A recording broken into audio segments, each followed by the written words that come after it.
Namaste. Welcome to Shantalakshmi IAS Academy. Today's The Hindu newspaper, important news items for civil services and Group 1, especially for English medium guys.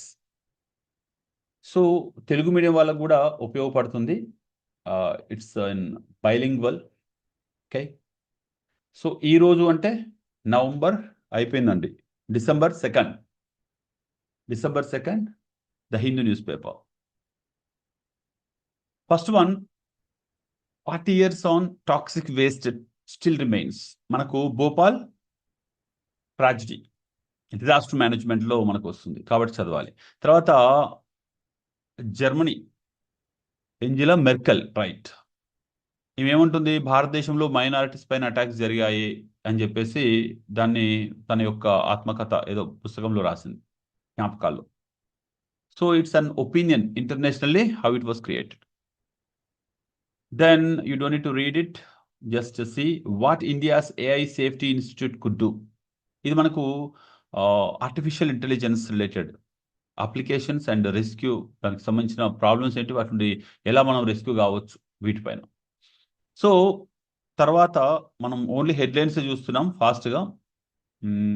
Trump ఒక బెదిరింపు warning ఇచ్చేశాడు.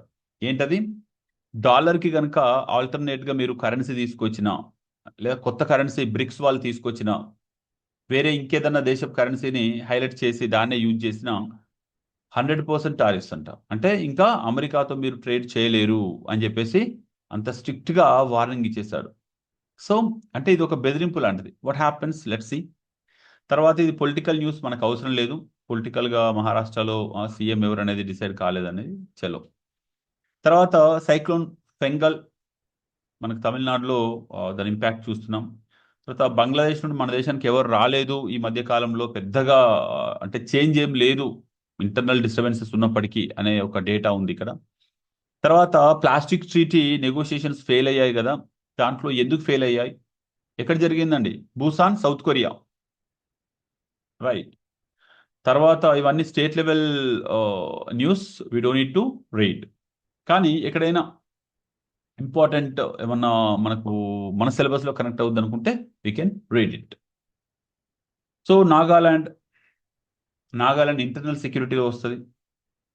ఇక్కడ మనకి NSCI, Isaac ముయివా group, తర్వాత ఎన్ఎన్పిజిస్, వాటిని Google చేసి చూసుకుంటే better. తర్వాత next we don't need to read because ఇది రోజు వస్తూనే ఉంది మనకు, కాబట్టి ఒకరోజు చదివితే చాలు. Commission for air quality management, మనకు ఢిల్లీలో స్టబుల్ బర్నింగ్ వల్ల ఎటువంటి పొల్యూషన్ క్రియేట్ అవుతుంది అనేది it's in news. Every winter, every year it is in news. తర్వాత మిగిలినవి మనకు అంతగా అవసరం లేదు, ఇవన్నీ కూడా కామన్ న్యూస్ అండి, అంటే రెగ్యులర్గా వచ్చే న్యూస్, అంటే వరదలు రావడము, యాక్సిడెంట్ జరగడము, ఇవన్నీ కూడా. తర్వాత నేషనల్ న్యూస్కి వస్తే మనకి సైబర్ సెక్యూరిటీ అనేది చాలా చాలా ఇంపార్టెంట్ ఇష్యూ అండి. ఇంటర్నల్ సెక్యూరిటీలో మీకు గ్రూప్ 1లో కానీ సివిల్స్లో కానీ చాలా ఇంపార్టెంట్. సైబర్ ఫ్రాడ్స్, ఈరోజు ఇంకా లాస్ట్ పేజ్ మొత్తం సైబర్ ఫ్రాడ్స్ పైన ఉంది, మీరు చూడొచ్చు. అండ్ జనాభా పెరుగుదల అనేది ఆపితే ఫ్యూచర్లో ఓల్డ్ ఏజ్ వాళ్ళు పెరిగేసి బర్డన్ అవుద్ది అని చెప్పేసి మనకు ఆర్ఎస్ఎస్ చీఫ్ సర్సంఘ్ చాలక్ మోహన్ భగవత్ గారు చెప్తున్నారు. తర్వాత మనకి ఇంకా ఇంపార్టెంట్ న్యూస్ ఏమున్నాయి, నో. మనకి డిజిటల్ అరెస్ట్ చాలా చాలా ఇంపార్టెంట్. ఈ రోజుల్లో డిజిటల్ అరెస్ట్ అనేది చాలా కొత్త కొత్త వేస్లో వస్తున్నాయి. అది మనం ఊహించం, ఇది డిజిటల్ అరెస్టా అని కూడా మనకు తెలీదు, ఆ విధంగా వస్తున్నాయి. సో మనకు రైట్, ఏంజెలా మెర్కెల్, ఆమె మన ఇండియా పైన కామెంట్ ఏం చేసింది, that's important for us. And freedom struggle has many unsung heroes. ఎవరా అన్సంగ్ హీరోస్ చెప్పండి, can you list out? That can be a topic we have to read and we have to face it in our mains and even in interview also. Whenever you go to interview, there also you will get this question. Can you tell me an unsung hero in our national movement, freedom fight? ఎవరండి చెప్పగలరా? So అంటే వాళ్ళకి రావాల్సిన credit రాలేదు, చాలా పోరాటం చేశారు అనే వాళ్ళు ఎవరు ఉన్నారు? తర్వాత బోఫోర్స్ బ్రైబరీ కేసు, ఎప్పుడో రాజీవ్ గాంధీ గారి టైంలో జరిగిన దానిపైన మళ్ళీ తిరిగి విచారణ స్టార్ట్ చేస్తున్నారంట. దానికి సంబంధించిన ఇన్ఫర్మేషన్ ఏంటి? రైట్. మనకు అది చాలా చిన్న విషయంగా కనబడుతుంది. ఎందుకంటే దాన్ని 64 కోట్ల రూపాయల అవినీతి అంటే మనకు చాలా చిన్నది ఇప్పుడు. ఎందుకంటే మనం లక్షల కోట్ల రూపాయల అవినీతి చూస్తున్నాం. బాగా మనం థిక్ స్కిన్ అయిపోయినాం కదా. దీన్ని మళ్ళీ తిరిగి విచారణ చేస్తున్నారంట, ఓపెన్ చేయబోతున్నారు. రైట్. సో ఇక్కడ ఏమైనా పొలిటికల్ రీజన్ ఉందా అంటే వాట్ ఎవర్ దాట్, చట్టం తన పని తాను చేసుకుపోతుంటుంది. సిచ్యువేషన్ వచ్చినప్పుడు మళ్ళీ పాత కేసులు బయటకు వస్తూ ఉంటాయి. దెన్ ఇక్కడ చూడండి, ఒక బూత్ కి 1000 నుండి 1200 నుండి 1500 మంది ఓటర్లు ఉంటారు జనరల్గా అయితే. దాన్ని ఒక 3000 మందిని చేద్దాం అని చెప్పేసి లేకపోతే 2000 మందిని చేద్దాం ఒక బూత్ కి. ఎన్నికల సమయంలో ఒక పోలింగ్ స్టేషన్ కి ఉంటుంది, ఒక బూత్ ఉంటుంది. ఒక బూత్ లో పోలింగ్ స్టేషన్ లోపల మళ్ళీ బూత్స్ ఉంటాయి, చిన్న చిన్నవి 4 బూత్స్ ఉంటాయి అనుకోండి. ఒక్కొక్క దాంట్లో 1200 నుండి 1500 మాత్రమే ఇప్పుడు ఉంది. దాన్ని పెంచాలంటున్నారు. పెంచాలా పెంచకూడదా? పెంచితే ఏమవుద్ది? ఒక 5000 మందిని ఒక బూత్లో పెడితే ఏమవుద్ది? లైన్ వెయిటింగ్ చాలా ఎక్కువ ఉంటుంది. అప్పుడు జనాలు వస్తారా? పోయి లైన్లో ఎవడు ఉంటాడు, మన వాళ్ళు తెలుసు కదా ఆల్రెడీ. ఇప్పటికే మనం లైన్లో ఎవడు ఉంటాడు, డైరెక్ట్గా పోయి ఓటు వేయాలన్నంత అంత ఫీలింగ్లో ఉన్నారు. కాబట్టి పెంచకూడదు అని చెప్పేసి డిమాండ్ పెరుగుతుంది. పెంచాలని ఇంకొక సైడ్. తర్వాత Bhopal gas tragedy, disaster management. After 40 years still we are not able to remove the poisonic, ఇది for example 337 tons of toxic waste. ఇంకా దాన్ని ప్రాపర్గా మనం రిమూవ్ కూడా చేయలేదు. మనం ఎంత రెడీగా ఉన్నామండి డిజాస్టర్కి. డిజాస్టర్ మేనేజ్మెంట్ అనేది అసలు ఉందా ఇండియాలో? ఉంటే 40 ఏళ్ల క్రితం జరిగిన దాని గురించి కూడా మనం ఇంకా ఒక ప్రాపర్ పాలసీ లేదంట, తెలుసా? సో న్యూ హెచ్ఐవి ఇన్ఫెక్షన్స్ ఏం పెద్దగా లేవు, అవి తగ్గిపోయాయి అంటున్నారు. సో ఇది ఒక data we have to have it. That means awareness ద్వారా ప్లస్ ప్రాపర్ కేర్ ద్వారా మనం ఈ హెచ్ఐవి అనేదాన్ని కట్టడి చేయగలిగాం. ఇట్స్ అవర్ సక్సెస్ అని చెప్పొచ్చు. And centre working on national policy document on female labour force participation. So మనకు ఉమెన్ జెండర్ ఇష్యూస్ ఖచ్చితంగా ఇంపార్టెంట్. ఉమెన్ లేబర్ ఫోర్స్లో ఎంత ఉంది, రైట్, దానికి గవర్నమెంట్ ఏం చేస్తుంది. తర్వాత మనకు క్లైమేట్ చేంజ్లో ఈ డేటా ఇంపార్టెంట్. మనం ఇంతవరకు క్లైమేట్ చేంజ్ లేకపోతే పొల్యూషన్ రిలేటెడ్ ఇష్యూస్లో ఓన్లీ ఎర్త్ సర్ఫేస్ పైన చూస్తున్నాం, మనం భూమి పైన చూస్తున్నాం. కానీ now the research is going on the sea. అంటే సముద్రాల నుండి కూడా మనము పొల్యూషన్ని ఎలా సముద్రాలను యూజ్ చేసి కూడా కాపాడుకోవచ్చు. అంటే ఎస్, మనకు anthropogenic carbon emissions and more than 90% of excess heat generated by greenhouse gases buying humankind precious time against the worsening effects of climate change. ఇక్కడ మీకు సైడ్ జిస్ట్ చదివినా కానీ అర్థమైపోద్ది కొన్నింటి యొక్క crux. You don't need to read entire article, but it's important. Next మనకు ఈ supersonic రాకెట్స్లో నుండి వైట్ కలర్లో ఒక బ్రైట్ కలర్లో ప్యాచెస్ వస్తాయి బ్యాక్. వాటిని ఏమంటారంటే షాక్ డైమండ్స్ అంటారంట. రేపు మనకు ఫిలిమ్స్లో షాక్ డైమండ్స్ అంటే ఏంటి అంటే చెప్పలేకపోతేలా. Next research security. మనకి ఇంతవరకు ఫుడ్ సెక్యూరిటీ చూసాం, సైబర్ సెక్యూరిటీ చూసాం, తర్వాత బార్డర్ సెక్యూరిటీ చూసాం. కానీ ఫుడ్ సెక్యూరిటీ లాగే అంటే న్యూట్రిషన్ సెక్యూరిటీ చూసాం. అలాగే రీసెర్చ్ సెక్యూరిటీ అంటే భారతదేశంలో జరుగుతున్న రీసెర్చ్ కూడా కాపాడుకోవాలి. మన దేశంలో జరుగుతున్న రీసెర్చ్ పైన ఇంటెలెక్చువల్ ప్రాపర్టీ రైట్స్ తీసుకోకముందే మనం రీసెర్చ్ స్టేజ్లో ఉన్నప్పుడు కూడా కొన్ని చౌర్యం జరుగుతాయి, దొంగిలించవచ్చు వేరే దేశాలు. సైబర్ ఫ్రాడ్లో భాగంగా చైనీస్ ఉంటారండి. ఏం చేస్తారు, భారతదేశంలో ఏ ఇన్స్టిట్యూట్స్ యొక్క రీసెర్చ్ బాగుంది, వాళ్ళ కంప్యూటర్లోకి ఎంటర్ అయ్యి ఫ్రాడ్స్టర్స్ ఏం చేస్తారు, సైబర్ సెక్యూరిటీ ఉండదు మన దగ్గర, అంత ప్రాపర్గా లేదనుకోండి, ఇంటర్నెట్ కనెక్షన్తో ఉంటాయి సిస్టమ్స్. సో వాళ్ళు డైరెక్ట్గా మన సిస్టమ్ నుండి చేస్తారు. కాబట్టి మరి మనం ఇంత కష్టపడి రీసెర్చ్ చేసిందంతా కూడా వెళ్తే, కాబట్టి కొన్నింటిని ఇలాంటివి అన్కనెక్షన్ అంటే కనెక్షన్ లేకపోవడం బెటర్ ఏమో. ఒక్కొక్కసారి ఇంటర్నెట్ కనెక్షన్ లేకపోవడం బెటర్ మన సిస్టమ్స్కి కదా.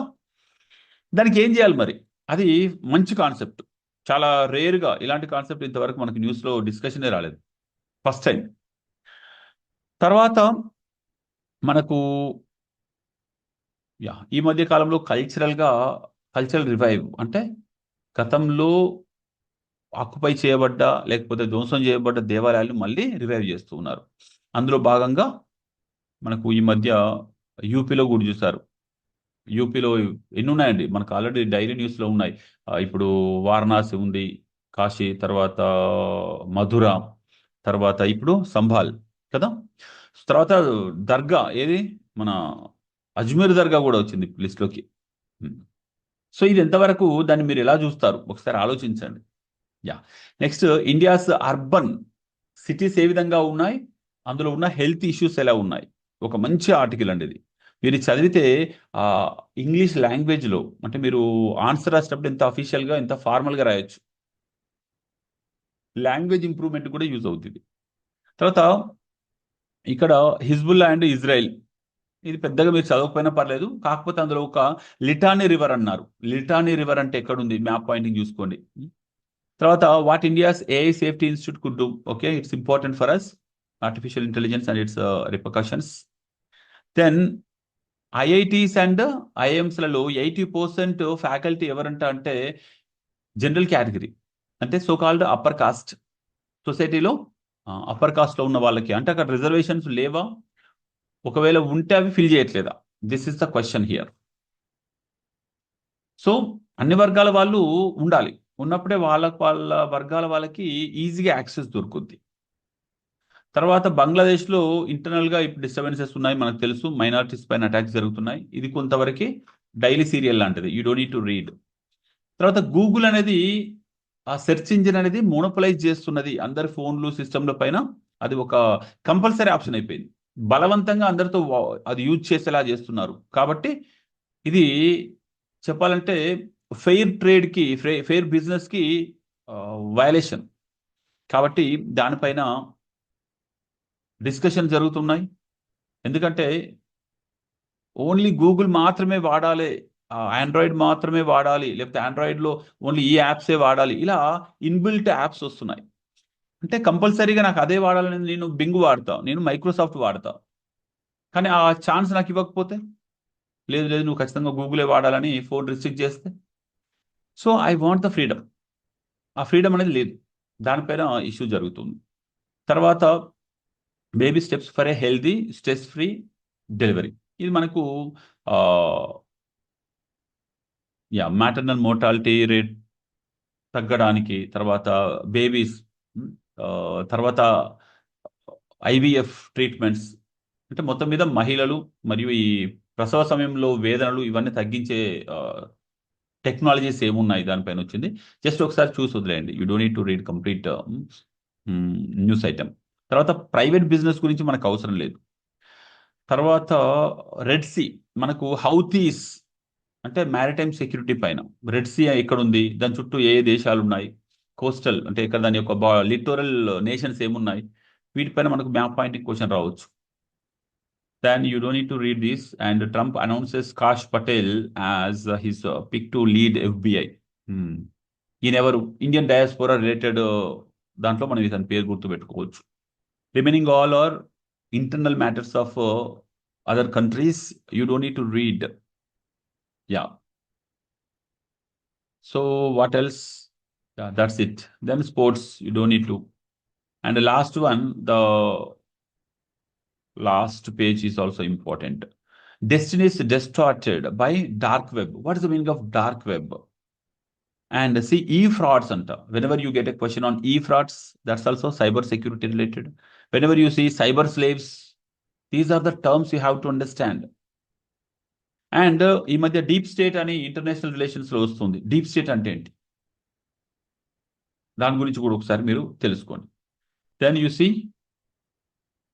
రెసిస్టెన్స్, మనకు ఈ LGBT community, LGBT QIA plus, ఈ కమ్యూనిటీ ఏంటి, దీనికి సంబంధించిన పాలసీస్ ఏమున్నాయి, గవర్నమెంట్ ఆఫ్ ఇండియా కానీ స్టేట్ లెవెల్లో కానీ ఏమైనా ఉన్నాయా, ఉంటే ఏమున్నాయి, వాళ్ళు బడ్జెట్ ఎంత కేటాయిస్తున్నారు, జెండర్ బడ్జెటింగ్లో can we see LGBT groups also.